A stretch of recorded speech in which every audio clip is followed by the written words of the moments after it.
Russia says US ignored its security demands over Ukraine. Russia said Friday it will not start a war in Ukraine but warned that the US and NATO have ignored its demands and left little room for compromise in the crisis.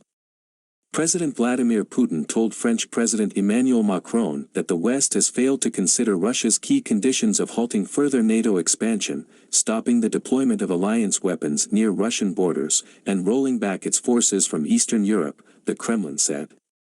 The US and NATO formally rejected those demands this week, although Washington outlined areas where discussions are possible, offering hope that there could be a way to avoid war amid the buildup of more than 100,000 Russian troops near Ukraine. Despite that, US President Joe Biden on Thursday warned Ukrainian President Volodymyr Zelenskyy that there is a distinct possibility that Russia could take military action against the former Soviet state in February. Russia has repeatedly denied having any such plans. Zelenskyy, however, sought to play down the war fears, saying Western alarm over an imminent invasion has prompted many investors in the country's financial markets to cash out. "We don't need this panic," he said at a news conference.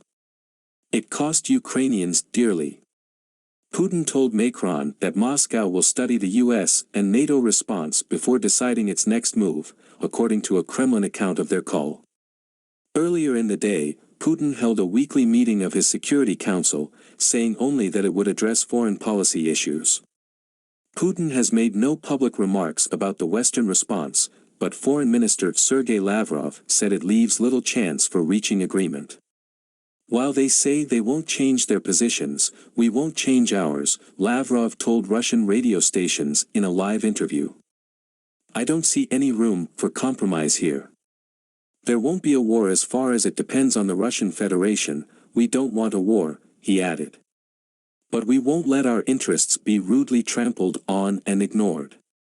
Lavrov said the US suggested the two sides could talk about limits on the deployment of intermediate-range missiles, restrictions on military drills and rules to prevent accidents between warships and aircraft.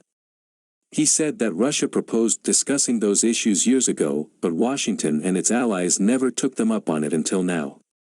Russia has launched military drills involving motorized infantry and artillery units in southwestern Russia, warplanes in Kaliningrad on the Baltic Sea, and dozens of warships in the Black Sea and the Arctic. Russian troops have also headed to Belarus for sweeping joint drills, raising Western fears that Moscow could stage an attack on Ukraine from the north. The Ukrainian capital is just 75 kilometers, 50 miles, from the border with